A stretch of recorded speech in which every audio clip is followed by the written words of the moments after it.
오늘 함께 나누실 말씀은 마가복음 5장 32절부터 34절까지 말씀 나누겠습니다. 예수께서 이 일 행한 여자를 보려고 둘러보시니 여자가 자기에게 이루어진 일을 알고 두려워하여 떨며 와서 그 앞에 엎드려 모든 사실을 여쭈니 예수께서 이르시되 딸아 내 믿음이 너를 구원하였으니 평안히 가라 내 병에서 놓여 건강할지어다. 아멘. 우리 지난주에 이어서 오늘 혈루증 여인에 대한 말씀을 좀 더 또 나누도록 하겠습니다.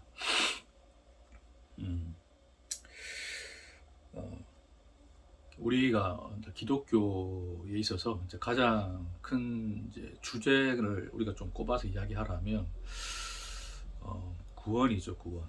인간의 구원의 문제죠. 사실 모든 종교의 핵심에 구원이 놓여져 있죠.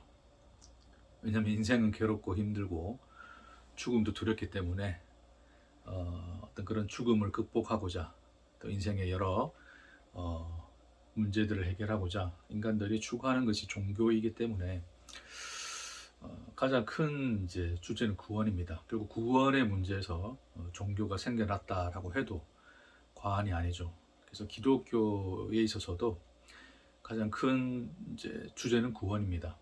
예수님이 결국 우리를 구원하러 오셨죠. 예수라라 이는 저가 자기 백성을 자기 죄에서 구원하려 하심이라 하신 그 이름처럼 예수라는 이름 자체에 이미 구원이라는 의미가 담겨져 있죠. 그래서 구원이 이제 모든 종교뿐만 아니라 우리가 소위 복음이라고 하는 이제 우리 기독교의 이 의미 안에도 구원이 굉장히 중요한 자리를 차지하고 있습니다. 결국 이제 우리 예수 믿는 이유도 구원받기 위해서 예수를 믿는 것이죠. 그래서 내가 이제 죽어서 이제 천국, 이제 소위 천국 가는 어떤 그런 이 내용을 가지고 우리는 또 예수를 구원자로 믿습니다. 자, 그래서 이제 이런 그 구원의 문제인데, 근데 이제 또 인류의 역사 속에서 결국 이 구원이 중요한 만큼 또 구원에 대한 이해가 또 여러 다양한 모습으로 나타났죠. 가장 큰 두 줄기가 우리가 보통 이제 신학에서 이야기하는 이제 뭐 칼빈의 예정설이라든지 또 존 웨슬리가 또 중심으로 또 이렇게 주장되었던 그 신인 협동설. 그러니까 하나님이 모두 만민에게 이제 은총을 베푸시고 예수를 통해서 은총을 베푸시고 인간이 이제 그 은총을 받아들일 때 이제 구원이 임한다라고 하는 이제 신인 협동설이라고 우리가 보통 부르는 이제 그 내용이죠. 그래서 그게 가장 큰 구원에 대한 하나님이 구원을 하시는 구원의 방식에 대한 구원 자체라기보다도 구원하시는 구원 방식에 대한 큰 이해입니다. 두 가지 이해로 우리가 나눠서 볼 수 있는데 뭐 이런 교리적 내용들 때문에 뭐 또 서로 다투고 심지어 죽이기까지도 했던 인류의 역사가 있었다는 것을 보게 됩니다.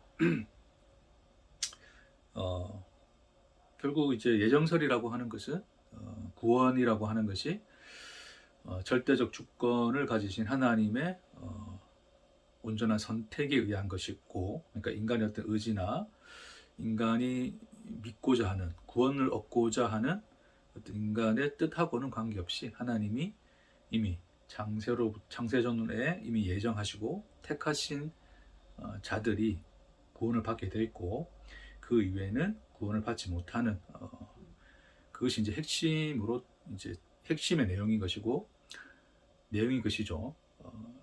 저기 그에 반해서 이제 그 신인 협동설은 하나님은 만민에게 은총을 베푸셨고 그것을 믿는 자가 그러니까 이제 인간의 편에서 할 수 있는 게 있죠. 구원을 위해서 예정설은 구원을 위해서 할 수 있는 게 없고 신인 협동설은 구원에 대해서 내가 할 수 있는 게 생기죠.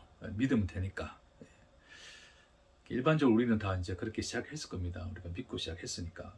그래서 그 이제 우리 편에서 어떤 구원을 받을 수 있는 기회를 가질 수 있는 이제 그런 내용이 이제 칼빈의 신인 협동설이라 보면 되겠습니다. 근데 이제 이 둘은 너무나 다른 내용 같은데 잘 살펴보고 생각해 보면 본질상 인간의 하나의 욕망에서 비롯됐습니다. 그러니까 본질상은 같습니다.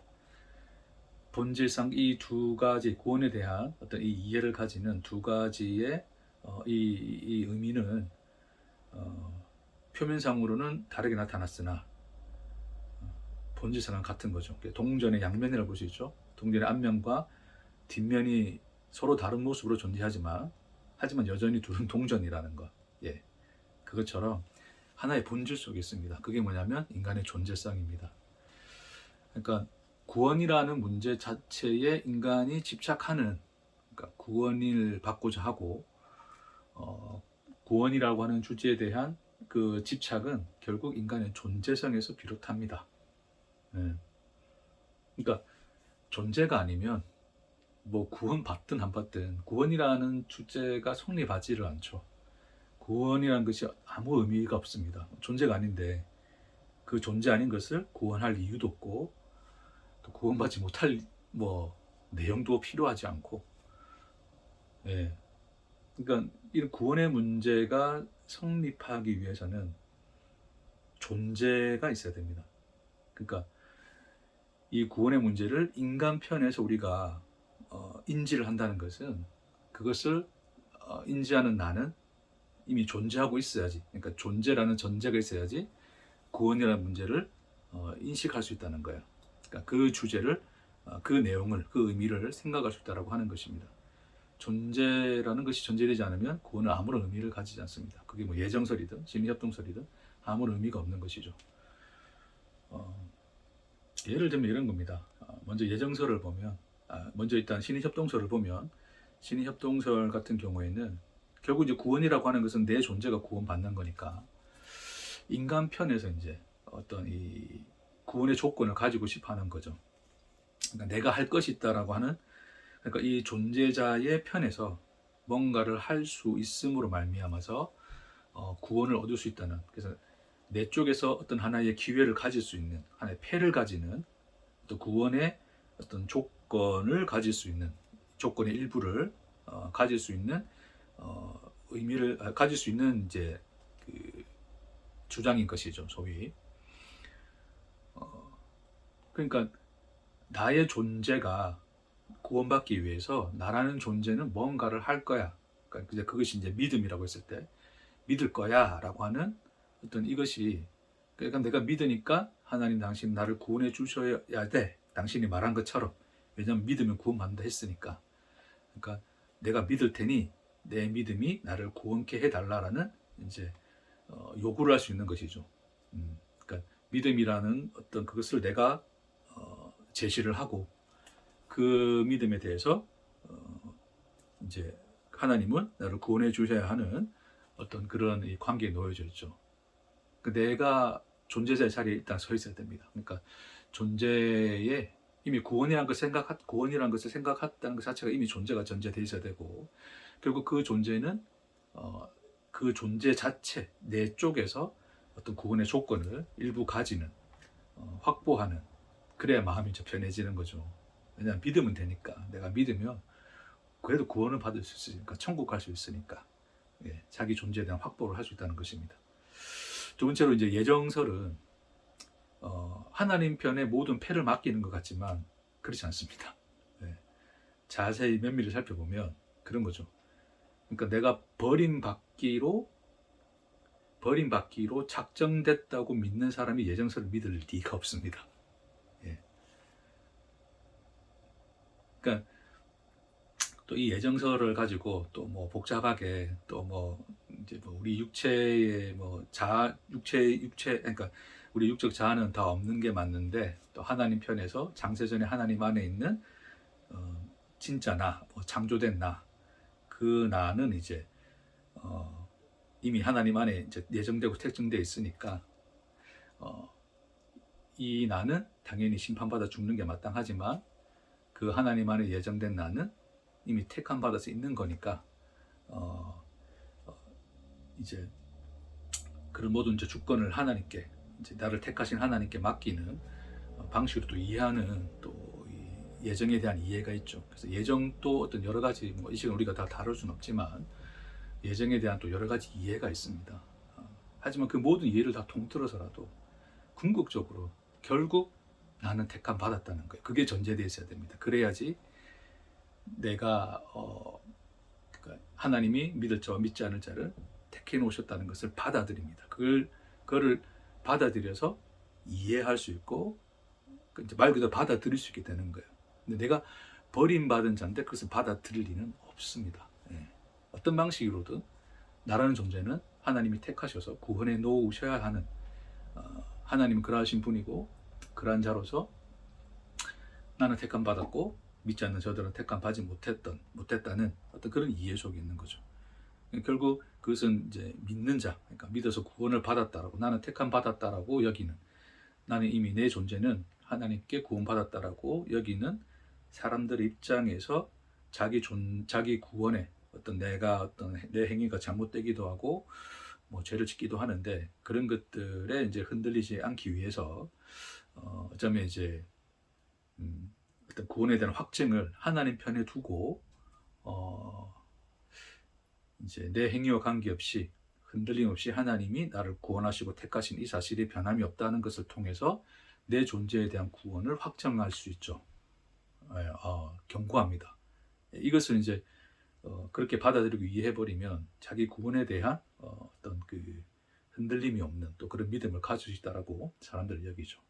결국 그거 자체도 그러니까 이제 나는 구원 택함 받지 못한 사람이야 버림받았어 지옥 가라고 하는 그렇게 믿는 자가 이 예정설이라고 하는 것을 주장할 수는 없다는 겁니다. 그러니까 그 예정설이라는 것을 받아들이고 주장할 수 있다는 것은 그 자신은 택함 받았고 구원받았다라는 확증을 자기가 가지고 있을 때 그게 가능하다는 거죠. 결국 자기 존재에 대한 구원의 확증, 그것을 하나님 편에 두는 것 같지만 하나님을 그렇게 이해하는 방식으로 자기 안에 구원의 확증을 둔 또 다른 존재성의 발현입니다. 그러니까 동전의 양면처럼 이 두 가지 내용은 구원에 대한 두 가지 이해는 완전히 다른 내용 같지만 동전이라는 본질상 하나의 인간의 존재성이라는 그 본질 속에 놓여져 있다라고 하는 것이죠. 다시 말해서 처음으로 돌아가서 구원이라는 것 자체를 하나의 어떤 그 주요한 의미와 주제로 삼는 것 자체가 이미 인간의 존재성이 깔려 있다. 그러니 그것을 무엇으로 주장하든 구원을 이미 말해버리는 순간 우리는 존재성의 자리에 놓여져 있다라는 것입니다. 궁극적으로 구원에 대한 이야기는 하나님의 이야기입니다. 오늘 결론을 이제 미리 말씀드리면 구원을 인지하고 구원을 인식하시는 분은 하나님 자신밖에 없으십니다. 왜냐하면 버림받았다와 그러니까 잃어버렸다와 그러니까 죽었다를 온전히 아시는 분은 하나님 자신이시기 때문에 그 죽은 자를 어떻게 살리며 그 죽은 자를 잃은 자를 어떻게 찾으시는가에 대한 것은 하나님 자신의 의미 속에 있는 거지. 그러니까 하나님 자신만이 구원을 말할 수 있는 분이시고 구원이라는 것에 대해서 이해와 인식과 그 내용을 가질 수 있는 분이 하나님 자신밖에 없으시지 인간 편에서는 사실 그게 합당하지는 않습니다. 그런데 인간은 언제나 구원을 생각할 수밖에 없죠. 왜냐하면 우리는 다 스스로 존재하고자 하는 존재자의 자리에 있으니까요. 그러니까 그런 것을 우리는 이제 벗길 수 없다는 겁니다. 그러니까 이제 이 죄라는 것으로 말미암아서 인간이라고 하는 이제 이 현실이 결국 스스로를 존재의 존재자로 여기는 그러니까 그 현실을 벗어날 수 없는 게 이제 죄의 현실입니다. 그러니까 나를 존재라고 인간은 여길 수밖에 없어요. 존재가 아닐 수가 없습니다. 우리 편에서는 그게 죄의 현실입니다. 근데 이제 제가 늘 말씀드리듯이 이런 인간의 존재성이 소멸되고 온전하신 하나님의 생명이 나타날 때 그게 이제 구원이라고 이제 우리가 말씀 나누는데 그럼 그 존재성이 소멸되는 것을 우리가 할 수가 없으니 그러니까 이, 이 존재성의 소멸이라고 하는 것을 그러니까 존재성이 소멸되면 우리는 이제 구원이라는 것을 사실은 이제 이미 생각할 수 없는 자리에 가는 것이 맞기 때문에, 근데 인간 편에서 구원을 생각하지 아니하고서는 또 하나님을 만날 수 없는 이 굉장히 아이러니죠. 쉽게 이야기해서 인간 편에서는 말 그대로 이제 우리가 물 속에 빠져 있을 때 물 밖에서의 상태를 이해할 수가 없어요. 그러니까 물 밖에 나왔을 때의 상태를 알 수가 없기 때문에 물 안에서의 상태만 이해하고 있는 그 현실. 그러니까 물 안에서 허우적대는 그것 말고는 물 밖에서 자유롭게 다닐 수 있는 그 상태를 우리는 모르기 때문에, 인간들은 모르기 때문에 물 속에서 하나님을 찾고, 그러니까 구원을 이해하고 하나님을 찾고 하나님을 만나고자 하는, 그래서 구원을 받고자 하는 몸부림을 할 수밖에 없는, 쉽게 말해서 인간의 존재성을 버릴 수 없는, 그게 우리의 현실이라고 하는 것입니다. 존재성이 버려지는 것이, 우리의 존재성이 소멸되고 버려지는 것이 구원인데, 그것을 버릴 수 없기 때문에 결국 그러면 구원이 될 수 없는 거잖아요, 그렇죠?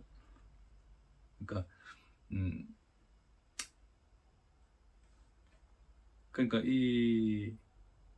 소위 쉽게 말해서 인간의 어떤 생각이나 인식이나 그런 어떤 사고 체계가 죄의 현실 속에 이미 이제 갇혀져 있기 때문에, 그걸 넘어서는 것이 이제 구원이라 봤을 때, 그 갇힌 상태에서 인간이 넘어설 수 없기 때문에 인간 편에서 어떠한 그것을 생각하고 추구하고 한다 하더라도 인간은 구원을 받을 수가 없는 거죠. 그렇죠? 그러니까 인간이 스스로가 존재성을 버릴 수 없다는 것입니다. 예, 그게 이제 인간의 현실입니다. 그러니까 쉽게 이야기해서 인간은 스스로가 절대 자기를 구원할 수 있는 인간이 아니다. 예. 그렇다고 인간이 물 바깥의 세상, 그러니까 자유, 그러니까 하나님의 나라, 천국, 그러니까 물 안에서의 언어만 이해하는데, 그 물에 빠져서 허우적대는 그 인간의 상태 안에, 그 죄의 현실 안에 있는 언어는 이해하는데, 그 세상 밖의 언어, 그러니까 하나님 나라라고 이제 소위 말씀하시는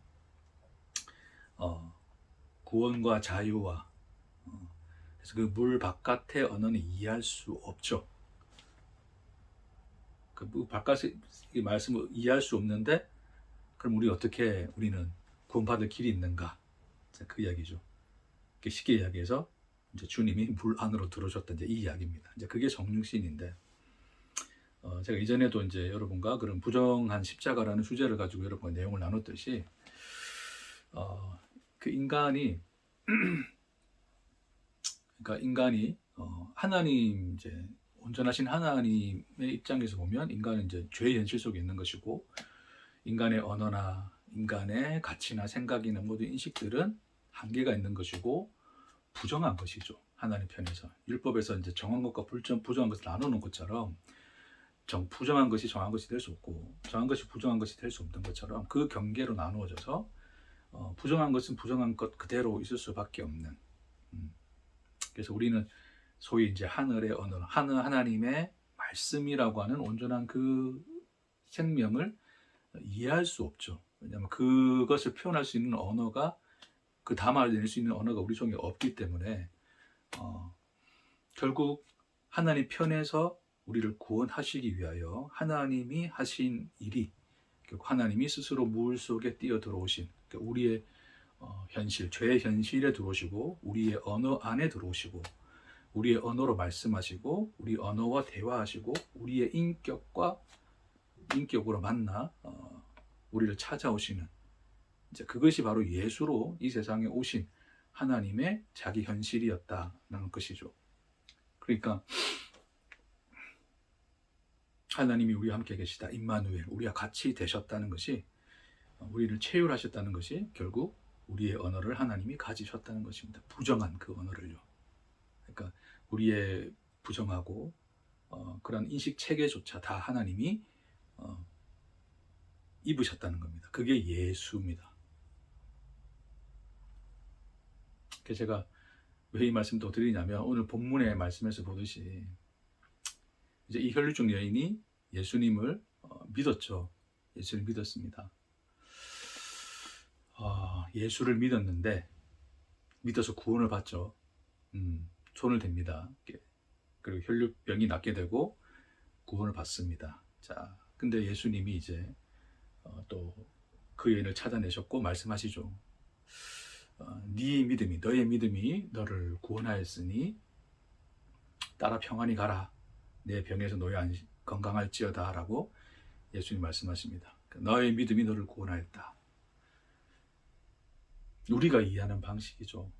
주님의 언어입니다. 그러니까 주님이 이제 우리에게 이제 우리가 쓰는 언어죠. 인간이 이해하는 언어. 그러니까 하나님이 예수를 보내어 예수를 믿음으로 말미암아 우리를 구원하신다는 이제 그 복음의 내용이 이제 이 예수의 말씀 속에 있는 것인데, 그러니까 이 여인이 예수를 믿어서 구원을 받았다는 것처럼 결국 이 여인은 예수를 이제 믿는 믿음으로 구원을 받았다라고 하는 것입니다. 그렇죠? 그렇게 이제 생명은 이렇게 우리에게 들어오는 거예요. 그러니까 우리가 예수를 믿을 때 우리 예수 믿고 천국 갑니다. 그렇죠? 예수 믿고 천국 간다는 얘기는 우리의 언어입니다. 물 안에, 물 속에 빠져 있는 그 죄의 현실 속에 있는 우리의 언어죠. 우리의 언어로서 우리는 천국을 알고 구원이라는 것을 알고 그렇게 예수를 그럼 믿어서 구원받는 방식의 그런 것을 우리는 예수 믿었죠. 저도 처음에 왜 예수 믿었느냐? 죽어서 천국 가려고, 구원받으려고. 죽음이 두려우니까, 죽음 이후의 심판이 두려우니까 결국 예수 믿어서 구원을 받으려고 예수를 믿었습니다. 그런 언어로 예수를 믿었고 이해했고 받아들였죠. 근데 이 인생이라는 이 시간을 사는 동안 그렇게 내 안에 그것으로 말미암아 들어온 생명은 내가 그렇게 믿었던 내용들이 결국 이 세상의 언어, 결국 그 물 속에 있는 언어, 인간의 죄의 현실에 갇혀 있는 언어라는 것을 알게 되죠. 왜냐하면 나의 믿음이라는 것이 결국 죄라는 것이 발견되기 때문에 그렇습니다.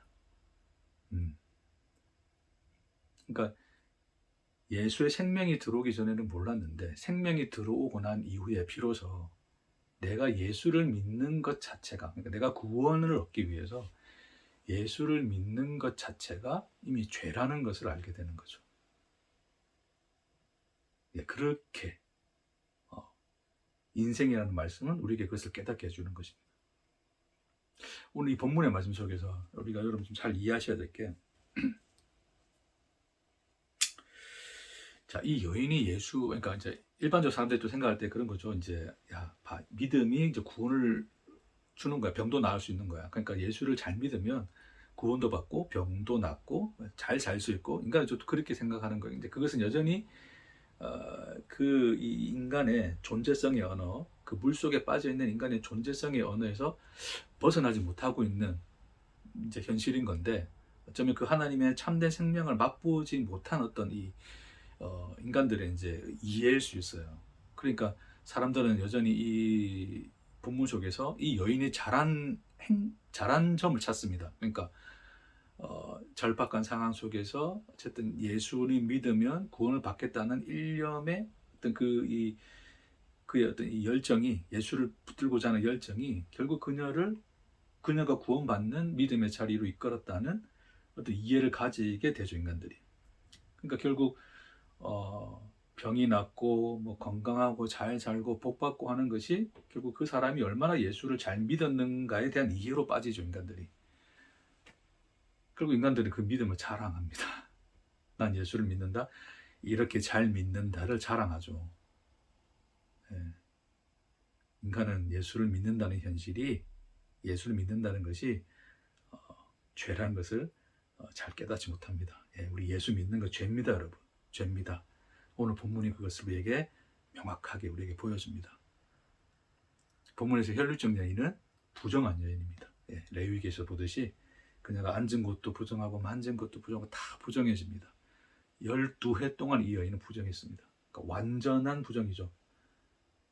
그러니까 영적인 의미로 그녀는 아무런 존재가 아니었다는 뜻입니다. 사실은. 그만큼 그 여인은 부정한 존재였어요. 근데 이제 우리 인간편을 생각해 보면 힘들었으니까, 살고 싶으니까 살고자 했겠죠. 그녀가 뭐 진리를 알고 깨달아가지고 나 이대로 죽어도 괜찮아요. 그러지 않습니다. 그녀는 살고자 했습니다. 예. 살고자 했고 병이 낫고자 했어요. 자기의 존재성을 지키고자 했습니다. 나 살고 싶어요. 존재하고 싶어요. 그 존재성의 욕망 속에 여전히 여인이 있었습니다. 그것을 벗어날 수 없는 게 다 인간의 현실이죠. 예, 그렇습니다. 그래서 그 여인은 자기가 부정함에도 불구하고 예수를 붙들려 갑니다. 예, 소위 이제 그녀가 부정하기 때문에 그녀와 그 사람들의 에워싸 밀거든요. 베드로가 얘기했듯이 주님 뭐 누가 손댔냐고 왜 물으십니까? 이 많은 사람들이 다 서로 부득게 지금 엉켜 있는데 누가 손댔는지 어떻게 합니까? 라는 그 고백 속에처럼 그 여인도 그 무리 속에 섞여서 모든 사람들과 많은 사람들과 접촉했을 겁니다. 그 여인도 율법에 의하면 다른 누군가를 부정하게 만들었습니다. 자기 죄 때문에, 소위 이제 자기 이 욕심 때문에, 소위 이제 욕심을 좀 표현하면 좀 그렇지만 어쨌든 자기가 존재하고자 하는 인간의 그 욕망 때문에 나 살고 싶어요라고 하는 그 이제 자신의 절박함은 있는데 이제 내가 그렇게 남들 앞에 나서게 되고 무리 속에 뒤섞여 있음으로 말미암아 다른 사람이 부정하게 되는 것을 아랑곳하지 않았죠. 이제 소위 이제 우리가 이것을 알고 이해해서 본다면 그 여인은 굉장히 이기적인 거죠. 왜냐하면 남을 부정하게 만들었으니까 자기 때문에. 그리고 자기가 만지는 예수 또한 부정할 것이라는 것을 알면도 불구하고 이제 율법에 의하면 알면도 불구하고 그래도 예수가 가진 능력은 나를 고칠 것이라는 어떤 하나의 그 믿음 때문에 이제 예수에게 손을 댄 거죠. 그러니까 결국 자기가 살자고 예수에게 손을 댄 겁니다. 근데 그 손을 댐으로 말미암아 예수는 부정해지시는 것이죠. 네. 다른 사람도 부정하게 만들고 예수도 부정하게 만들고 그게 이제 이 여인이 한 행위입니다. 그 여인은 이제 믿음이라는 이제 근데 그게 잘 이해하시기 바랍니다. 사실 믿음이라고 하는 것을 구원이라고 하는 것을 우리 편에서 말할 수 없는 것처럼 어쩌면 믿음이라는 것도 우리 편에서 말할 수 있는 건 아닌 것 같아요. 우리가 좀 믿음으로 포장되어 있는 것 같지만 사실은 내 존재성의 발현이거든요. 그러니까 그 여인이 예수를 어떻게 믿었는지는 묘사되어 있지 않지만 어떻게든 12년 동안 사람들이 아무도 못 고치고 괴롭힘만 당했는데 야 뭐 못할 게 있겠냐 손이라도 대보자. 어쨌든 그 존재가 살고자 하는 그 절박함이 예수에게 손을 댄 거겠죠. 그러니까 그걸 믿음이라 말할 수 있는가? 사람 편에서는 이제 걔도 예수가 능력이 있다는 거 믿지 않느냐? 저는 모르겠습니다. 그런 어떤 것을 가지고 믿음이라 말할 수 있을지 돌이켜 본다면 이 본문을 다시 새롭게 본다면 믿음이라기보다는 단순한 절박함이었습니다. 존재하고자 하는 인간의 절박함이 그녀가 예수에게 간 거였고 결국 그 절박함은 우리가 소위 믿음이라 부르는 절박함은 남들을 부정하게 만들고 예수 또한 부정하게 만드는 또 하나의 죄였던 거죠. 그러니까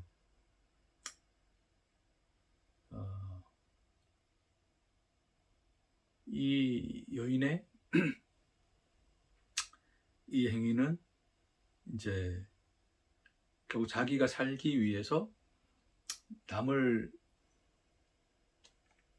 죽일 수밖에 없는, 부정하게 만들 수밖에 없는 이제 그것이 그녀의 이제 모습이었습니다. 네.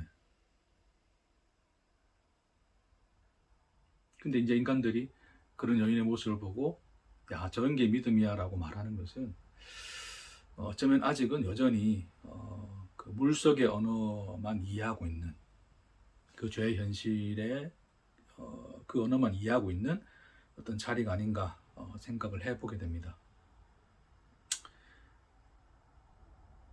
근데 놀라운 것은 그쵸, 죄죠.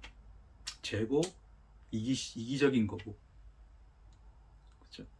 죄고 이기적인 건데 놀랍게 나았다는 겁니다. 오늘 본문의 놀라운 점은 그런 여인이 나았다는 거예요. 그리고 심지어 예수가 뭐라 그러냐면 그녀의 행위를 믿음이라 말씀하십니다. 너의 믿음이 너를 구원하였다 이야기합니다. 이 지점이 너무나 놀라운 것이죠. 여러분, 이게 바로 성육신이라 부르는 하나님이 우리와 같이 되신 그 하나님의 현실의 아주 완전한 표현이고 묘사인 겁니다. 그러니까 인간으로서는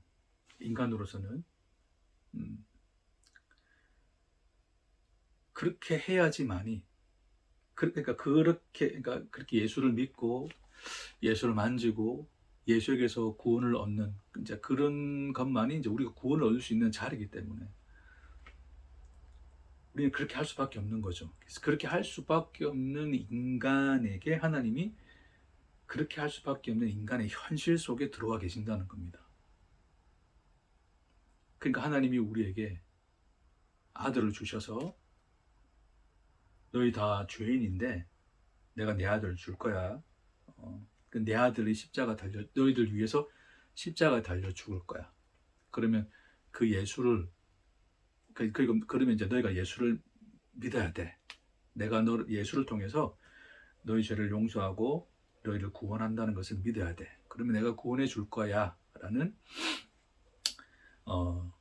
이 하나님의 우리 소위 복음이라고 하는 이 말씀은 인간의 언어죠. 그러니까 인간 편에서 그 구원을 얻을 수 있는 유일한 길인 거죠. 왜냐하면 인간은 존재하고자 하니까 존재하기 위해서 예수를 믿어야 되죠. 그 존재하기 위해서 예수를 믿고자 하는 인간의 욕망밖에 없는 인간의 그 존재성의 그 현실 속에, 그 죄의 현실 속에 하나님은 그들의 언어로서 그들의 죄의 현실 속에 그것을 복음으로 들고 들어오시는 거예요. 그러니까 인간 편에서 얼마나 좋습니까? 야, 우리 다 죄인인데 지옥 가는데 예수 믿으면 천국 보내준대. 예수 믿자. 그러니까 인간 편에서 얼마나 그게 쉬운 것입니까? 그러니까 예수를 그렇게 믿게 되겠죠. 그래서 그 예수를 믿는 믿음을 가지고 하나님은 그들을 구원하시겠다는 거죠.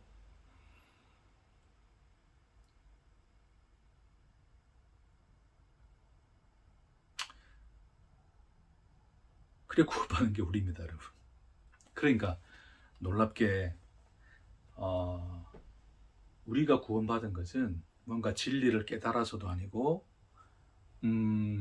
뭔가 하나님을 깊이 이해해서도 아니고 물 밖의 언어, 이 세상 위의 언어, 그 하늘의 언어를 이해해서도 아니고 참된 하나님을 우리가 온전하게 인식해서도 아니고 우리는 그저 나 살자고 예수 믿은 것뿐인데 그것이 우리를 구원하는 길이 되었습니다. 예, 그게 놀랍습니다. 하나님이 그리 하셨다는 게 놀라운 겁니다. 그러니까 우리 이제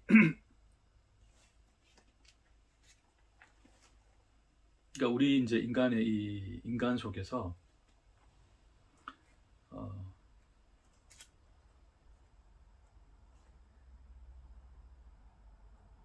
우리가 하나님을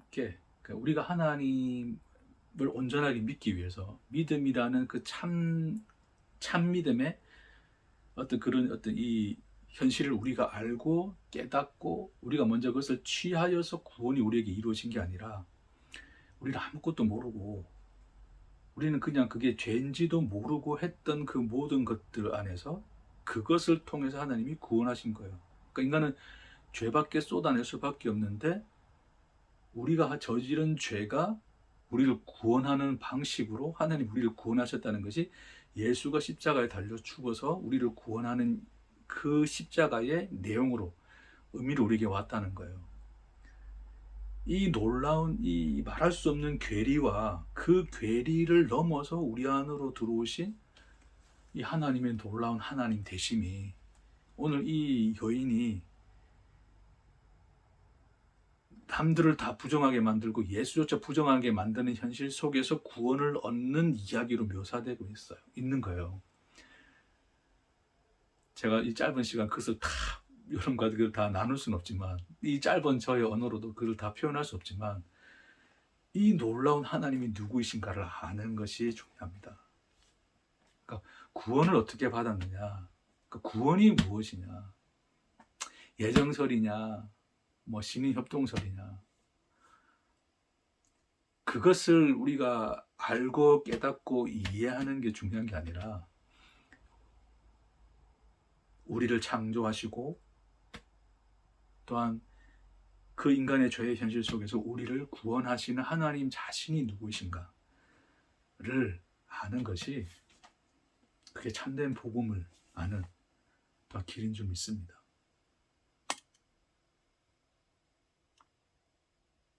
그 여인이 행한 것은 죄밖에 없죠. 남들 부정하게 하고 예수를 부정하게 하고. 똑같습니다. 우리가 예수 믿어서 천국 간다? 예. 그러면 우리가 천국 가려면 예수는 죽어야 됩니다. 그 믿음이 성립하려면 반드시 예수가 죽어야 되죠. 결국 예수를 죽여서 우리 천국 보내주세요가 예수 믿어 천국 간다는 믿음으로 나 천국 갈래요라고 했던 우리의 현실입니다. 결국 우리는 십자가에 예수를 달아 죽일 수밖에 없는 존재였죠. 네. 그것이 십자가가 우리에게 나타내주는 우리의 현실입니다. 그렇게 우리의 죄의 현실, 그 인간의 언어 속에 들어와 인간의 언어로 우리를 구원해내사 우리에게 인간의 언어로 말할 수 없고 담아낼 수 없는 하늘의 생명을 부어주신 분이 하나님이십니다. 그게 하나님이시라는 거예요.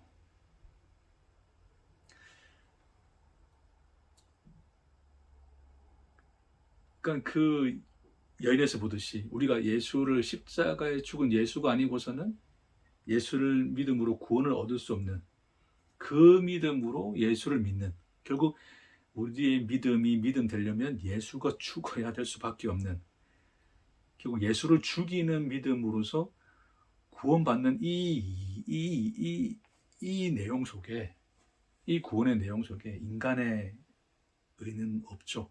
인간이 할 수 있는 것은 죄밖에 없던 거죠.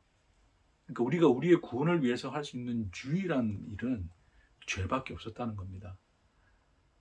그러니까 예수를 믿겠다는 믿음조차도 다 죄니까 죄 말고는 우리가 구원받을 수 있는 길이 없는 거죠. 그러니까 마치 신인협동서에서 우리가 이야기하듯이, 야, 우리 편에서 뭔가 구원의 조건을 가지고 있는 이 나의 존재성의 욕구, 여전히 이제 있는 부분들인데,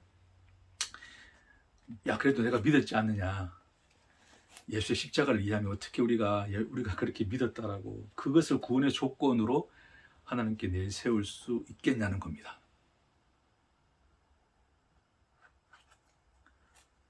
그리고 한편으로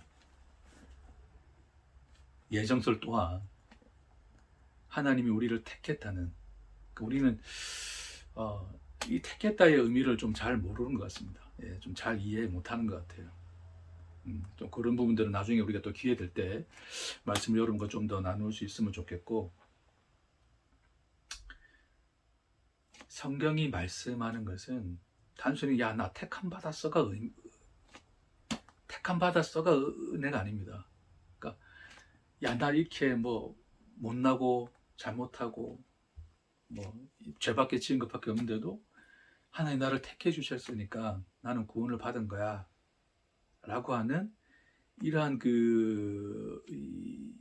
그런 택함의 이해에 대한, 그런 것을 택함으로 이해하고 그 이해에서 오는 은혜는 택함 받지 못한 자와의 구별에서 오는 은혜예요. 그러니까 또 다른 존재성의 발현입니다. 그것을 성경은 은혜라 말하지 않아요. 야, 너희들은 버렸는데 나는 하나님 택해 주셨어. 야, 아무리 너희 뭐 의롭게 살고 착하게 살고 했는데 너희는 버렸지만 나는 개망나니처럼 살았지만 하나님 나를 택해 주셨어. 단순히 그렇게 남들과의 비교에서 오는, 결국 그 택함이란 것 자체가 하나의 남들과의 구별점이 되는, 그래서 특별한 나로서 나를 이해하게 되는 방식에서 은혜를 인식하게 되는 은혜는 은혜가 아닙니다. 존재상의 또 다른 발현이고 자아도취입니다. 그렇기 때문에 예정론 또한 하나님이 누구이신가에 대한 거 이해하고는 아무런 상관이 없습니다.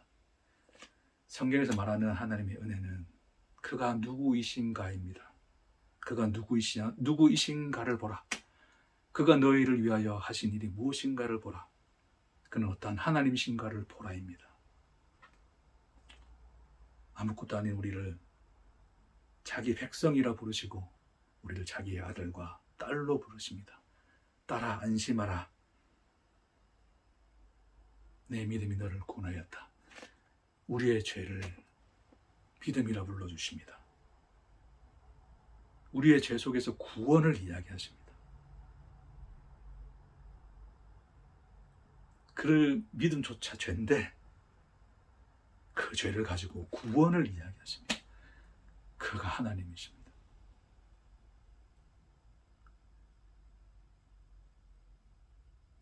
하나님이 세상을 이처럼 사랑하사, 여러분, 세상은 뭐 누군가는 택함 받았고 세상 속에서 뭐 택함 받은 자들만이 세상이 아닙니다. 아니면 예수를 잘 믿고 나 이렇게 예수 잘 믿는 사람이야 라는 그런 사람들만이 세상이 아닙니다. 진리를 나는 깨달았다. 복음을 이해했다. 알았다. 나는 말씀을 온전하게 깨달았다. 라는 자들이 세상이 아닙니다. 죄밖에 지을 수 없고 아무것도 아닌, 어떠한 조건도 어떠한 이해도 어떠한 가치도 존재하지 않는 그게 세상입니다. 근데 하나님이 세상을 이처럼 사랑하셨답니다. 이처럼 사랑하신 하나님이, 그 하나님 되심이 은혜입니다. 예수는 그것을 우리에게 비춰줍니다. 이 오늘 혈루증 여인, 죄밖에 지은 게 없어서 비로소 내가 죄밖에 지은 것이 없구나를 깨달아 두려워하고 있는, 그래서 군중 속에서 두려워하고 있는 그 여인에게 예수가 모든 사람 앞에서 선포합니다. 모든 세상 앞에 선포합니다. 내 딸이다. 아무도 건들지 말아라. 그가 우리 하나님이십니다. 이 놀라운 하나님, 우리가 얼마나 놀라운 하나님을 아버지라 부르게 되고 그를 우리 하나님이라 부르게 되었는지, 그 놀라운 오늘의 현실을, 또 우리가 살고 있다는 것 자체가 얼마나 놀라운 영광스러운 삶 속에 있는지를 오늘 또 깨닫게 되시는, 또 그렇게 또 삶의 내용으로 가지게 되시는 저와 여러분 되기를 주의 이름으로 축복합니다. 오직 하나님만이 믿음을 하시고 구원을 말씀하실 수 있는 분이십니다. 기도하시겠습니다.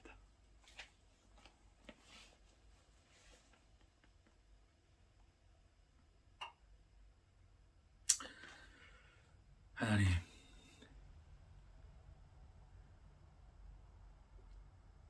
우리의 구원 외에는 아무 관심이 없었던, 그래서 그렇게 구원받기 위해서 믿고자 했던 믿음조차도 죄일 수밖에 없었던 그러한 우리를 하나님이 구원하셨습니다. 주여, 우리가 아는 방식의 구원이 아니라 오직 하나님만이 하시는 구원으로 하나님은 우리에게 오시고 우리의 하나님이 되시고 우리의 아버지가 되셨나이다. 주여, 이 놀라운 구원의 현실 속에 우리가 있나이다. 주여, 친히 오늘 또 살아가는 인생이라는 말씀을 통하여 하나님이 친히 우리에게 나타내시는 놀라운 하나님의 현실을 보게 하옵소서. 찬송하게 하시며 감사하게 하옵소서. 감사드리며 예수님 이름으로 기도합니다.